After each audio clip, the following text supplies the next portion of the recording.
Y lo prometido, porque nos encontramos junto al ingeniero Andrés Jale, querido amigo que ha venido a visitarnos, que siempre tiene algo con qué sorprendernos y con él charlamos mucho, mucho de ganadería, nos encanta. Andrés, Alfredo, gracias por venir, un placer, ¿eh? placer para mí, como siempre. Lindo. Bueno, antes que nada, gracias por esta belleza que has preparado para los amigos productores, que ya lo habíamos mostrado en su momento, y recién estábamos grabando algo porque dijimos que vamos a hacer un sorteo con algunos ejemplares que nos ha dejado Andrés en nuestro Instagram, a través de nuestro Instagram, que es @mercadoedición. Así que ahí me dicen los chicos que están precisamente con las imágenes, allí están precisamente mostrando este libro, que te debe haber llevado un laborito bastante grande porque has tirado números, una cosa, es más que nada para especialistas, ¿no? Porque Y tiene le has dado una, una letra tremenda a los especialistas de la ganadería. tiene una visión muy económica y muy Vas a histórica los bifes. de los números, ¿no? De cómo se mueven los mercados, de cómo se mueven los ciclos ganaderos, por qué, qué se puede esperar ante tal o cual situación. Digamos, y todo es base historia, ¿no? Acá no hay ninguna zaraza, es historia y Claro. el estudio de la historia en números, ¿no? ¿Te sorprendió algo de lo que escribiste? Me sorprendieron un montón de cosas, Ah, mira. muchas cosas. ¿Por qué? Básicamente porque en lo que es modelos ganaderos hay muchas cosas que uno tenía preconceptos y después se termina dando cuenta que había cosas que teníamos como muy importantes no eran tanto. A veces indicadores que nosotros pensábamos que eran muy relevantes y hacían a la cuestión del resultado económico, después de analizar todo nos damos cuenta que no tienen peso. Por ejemplo, la relación compra-venta per sí como porcentaje, o sea, eso no tiene ninguna correlación después con los resultados. Eh, Después Mira, aprendí mucho, se habla mucho de ese tema, claro, del pero tema compra-venta. pero en realidad vos fíjate, y te lo resumo así, ¿cuándo se dan las peores relaciones compra-venta? Cuando el negocio es bueno. Cuando el negocio es bueno, cuando el novillo vale mucho, el ternero crece de manera más que proporcional y hace que la relación sea mala, pero el negocio sigue siendo muy bueno. Entonces vos tenés una mala relación con un muy buen negocio. Y cuando las relaciones son malas, cuando el negocio es muy malo, que el invernador no puede comprar porque el negocio es muy malo y el ternero, el precio del ternero cae de manera más que proporcional que el del novillo. De hecho, la variación del precio del ternero es mucho mayor que la variación del precio del novillo, ¿no? Ah, Del mira, gordo. O sea, la variabilidad es mucho más grande. Por eso se mueve de manera más que proporcional. pues sabes que nosotros siempre hacemos hincapié en esto de que el productor por ahí es un maestro fabricando ejemplares, haciendo carne, pero muy malo vendiendo, muy malo comerciando muchas Sí, por veces. ahí porque no, a veces no tiene eh, Y me hago cargo porque a mí me claramente pasa el también número, como pero muchas productor. veces lo tienen las tripas. Vos fíjate qué hace el productor cuando crece el valor del novillo y crece por ende el precio del ternero. Va y compra más liviano. Y cuando se da al revés, compra más pesado. Es decir, es la manera de salir de una mala ecuación en la que por ahí podés entrar. O le carga más kilos, que es lo primero que pasa cuando los ciclos de retención empiezan a suceder. Empieza a aumentar el peso de faena, ¿no? Porque estás obligado a cargarle muchos kilos al animal para salir de esa ecuación en la que entraste, donde pagaste muy caro. Y es más, en noviembre pasado se dio por primera vez en la historia, en el mercado obviamente de Cañuelas, pero antes de Liniers, que el novillo de 430 valía más que el novillito. Es la primera vez en la Sí, historia. O sea, vos sabés, yo no lo sabía eso, pero me sorprendió y estuve varias veces por preguntar a los chicos, pero no, me olvidé, sinceramente me olvidé, pero me sorprendió semejante voltereta, ¿no? nunca, nunca. Bueno, eso también está explicado porque el mercado no puede pagar de hecho, lo que pasa es que hay más novillitos, pero además porque el mercado no está dispuesto a pagar ese sobrevalor que se pagaba antes por un animal más liviano, porque Pero era grande la diferencia. era grande la diferencia. Antes, esa diferencia cada vez se va achicando más. También porque nosotros, los productores, aprendimos a producir mejor y el consumidor aprendió a que un animal más grande no necesariamente es un animal más duro ni menos tierno, ¿no? Que eso era el preconcepto que traíamos de la década del 70. También hemos recorrido, qué sé yo te digo, por ejemplo, ponele la Capital Federal y vos te encontrás en cada restaurante un cartel que te ponen en la puerta, carne de ternera. ¿Qué invento es ese? ¿Y si yo pongo carne de novillo, qué pasa? Por ahí la gente no lo compra porque piensa que es mucho más duro, como decís vos. Claro. Esto no lo metieron a lo largo de la historia. Yo siempre tengo ese recuerdo, ¿no? Culturalmente, porque acordate que era la mamona primero, la ternera después, claro. Pero estamos hablando de una época en que se producía totalmente diferente, donde qué sé yo, existía todo esto del aumento compensatorio, etcétera. Hoy ningún productor se da el lujo de tener eso. O sea, dan suplementación, terminan en 1 año y medio los novillos de 400 y pico de kilos. Entonces, con esos ritmos de ganancia, uno no puede esperar que la carne sea mala, ni dura, ni nada parecido, ¿no? Y en tu libro, en Ganadería en Números, ahí le quitaste esa verdad que era a muerte, a morir. ¿Se lo quitaste a la gente o no? A ver, en realidad lo que pasa es que ahí lo que prevalece en última instancia es lo que dice el mercado. Si el mercado avala pagar una sobretasa por un animal más liviano, vos como productora en ciertos momentos te va a convenir por ahí faenar un animal más liviano. Te lo pongo en este contexto. Si hay una sobreoferta, como por ejemplo pasó en marzo pasado, febrero, de ternero liviano, y vos lo metés en el corral, y te están pagando un sobreprecio por un animal más liviano, a vos te conviene, porque cuanto más allá lo lleves, en términos de costo por kilo producido, te va a salir más caro, porque el animal es más pesado. Entonces, si te pagan esa sobretasa, a vos te conviene sacarlo más liviano. El tema es que el consumidor entienda que no necesariamente eso es mejor. Pero muchas veces se da, y eso, a ver, básicamente la ecuación para el productor consta de valor de venta, fundamentalmente es el factor principal a la hora de definir el negocio ganadero, es a cuánto vendo. El segundo es a cuánto compro. Y la tercera pata fundamental es cuánto me sale producir 1 kilo. Esas 3 cosas son las que van a definir el peso al que más te va a convenir vender después, ¿no? Que a veces puede ser más pesado, a veces puede ser más liviano. ¿Se estará dando esto de que los productores se informen más ahora que lo que ocurría hace no mucho, 10 años atrás? Porque yo noto que están muchos muy involucrados con el tema de pongo este programa, y Internet ha ayudado mucho en esto. Yo creo que Internet ha ayudado mucho, pero también, es decir, las malas noticias corren rápido, o sea, la desinformación. Hay muchas veces que hay información que no es del todo cierta, ¿no?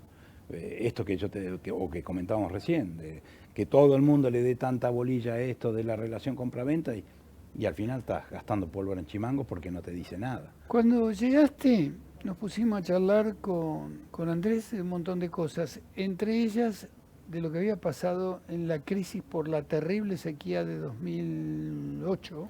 2008-2009. Claro.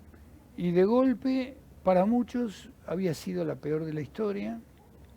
Yo anduve por Tostado en esa época, inclusive estaba intentando armar una cabañita con un veterinario amigo, muy amigo, Daniel Secotti, a quien le mando un abrazo grande, un gran veterinario, un gran profesional, y estábamos tratando de armar una cabañita Bradford, se nos morían como moscas las vacas, pero yo fui después, cuando vi eso, a hacer nota y era una cosa impresionante, parvas de vacas muertas por todos lados.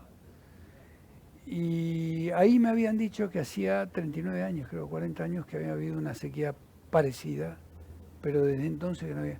Y ahora hay algunos que dijeron que esta última seca fue la peor de todas. Yo te digo mi experiencia, o sea, la seca para mí fue más grande, donde yo estoy, que es en la Mesopotamia, pero las herramientas que hoy el productor tiene y dispone son mucho mejores, y la situación económica en la que estaba el productor en esta última seca fue mucho mejor que la anterior, y eso te permitió de alguna manera enfrentar esta adversidad de una mucho mejor forma, ¿no? O sea, para que vos tengas una idea, el precio nomás del novillo en esta última seca era 45%, hablando en moneda constante, ¿no? 45% mejor que en la seca anterior. 2008, Aún 2009. cuando venía planchadísimo el precio Sí, del novillo. pero digo, tomando los 2 años es 45% más. El del ternero es 70% más, que básicamente estas secas siempre le pegan muy, muy fuerte al criador. Es decir, el criador tiene básicamente para defenderse el precio del ternero, que ya te digo era 70% mejor ahora en estos últimos 2 años Estoy que loco, antes. valía creo que 3 pesos el kilo de ternero. No me acuerdo exacto. En En 2008 peso, creo, si no valía 3 pesos, que no valía. y puede ser, lo que pasa que yo como lo corrijo y hablo en peso constante porque peso Claro. corriente ya no tiene ningún sentido. Sí, sí, no ¿no? sirve para nada. Fíjate que la vaquillona preñada vale 90% más ahora en esta última, y hay en este último periodo, respecto de siempre 2008-2009, y hay algo más, que también es una herramienta valiosísima para el productor, la vaca conserva. La vaca conserva, antes, en la seca anterior, si la vaca gorda valía el 42% más que una vaca por kilo, ¿no? Que la vaca conserva, y ahora solamente el 15%. Entonces, todo lo que el criador tiene estaba mucho mejor posicionado y le permitía defenderse mucho mejor de lo que pasó en aquel momento. Independientemente de que hubo una desaparición enorme de productores en la última gran liquidación, que el periodo duró hasta el 2010, digamos del 2006 al 2010, prácticamente desaparecieron algo así como 70.000 productores ganaderos, ¿no? Pasó de 333.000 el censo a 250.000 de explotaciones agropecuarias. Eso no coincide justo con los años, pero digamos son los únicos 2 censos que hay que uno puede comparar. Y entonces eso y otro ítem, fíjate vos que el coeficiente de logro de los terneros en esa campaña de 2008-2009 estaba por debajo del 60%, 57 y 58, y esta última campaña tuvimos 66. No sabemos cuánto vamos a tener ahora, que seguramente va a caer sustancialmente de ese 66 del año pasado. Lo que te quiero decir con esto es que la situación es muy diferente y cuando muchos comparan una cosa con la otra se olvidan de meter en este análisis todos estos conceptos que son muy importantes a la hora de estimar cuál va a ser las consecuencias de esta seca, ¿no? Entonces yo no las veo que vayan a ser tan graves como lo fueron en aquel momento. Andrés, ¿me permitís hacer una pausa? Obvio. Recordamos que estamos compartiendo con el ingeniero Andrés Jale, que ha venido, él es consultor ganadero y ha venido a aclararnos un poquito más varios conceptos, varios temas que son realmente muy importantes. Dieguito, si te parece, nos vamos yendo por un ratito, volvemos enseguida. Y continuamos entonces, algo así como 13:38 minutos en la República Argentina, compartiendo este mediodía lindísimo con el ingeniero Andrés Jale, el hombre de Ganadería en Números, así. ¿Lo recuerdan? Acá está. Una hermosura y que a través de nuestro Instagram, @mercadovision.tv, estamos haciendo el sorteo para que usted se lo pueda llevar si quiere. ¿Sí? ¿Es así? Bueno, lo que les quiero decir es que tenemos unos gráficos para ver con ustedes. ¿Es así, hombre? Yo preparé 2 grafiquitos que son explicativos más o menos de la situación que viene sucediendo ahora, ¿no? Ese primer gráfico lo que muestra es de noviembre del 2021, serían estos últimos 2 años, cuál ha sido el incremento. Esto medido por el IPC, el INDEC, discúlpame, tuvo un índice de inflación de 400%, vemos que la carne, que es la columna que está en verde, tuvo 410, pero fíjense todas las cosas que están por encima de la carne. Impresionante la cantidad de cosas. Claro. Ahí hay 10 ítems que están arriba en cuanto a aumento de valores con relación a la carne, que fue del 410%. Todo lo que es verduras, por ejemplo, 600%, verduras y legumbres. Esto explica por qué, a pesar de que hay un aumento en el consumo de carne respecto del año pasado, también aumenta el precio. O sea, porque a toda la población le ha aumentado básicamente la inflación en alimentos ha sido muy superior a la inflación, al índice de inflación, porque hay muchas cosas que estaban planchadas.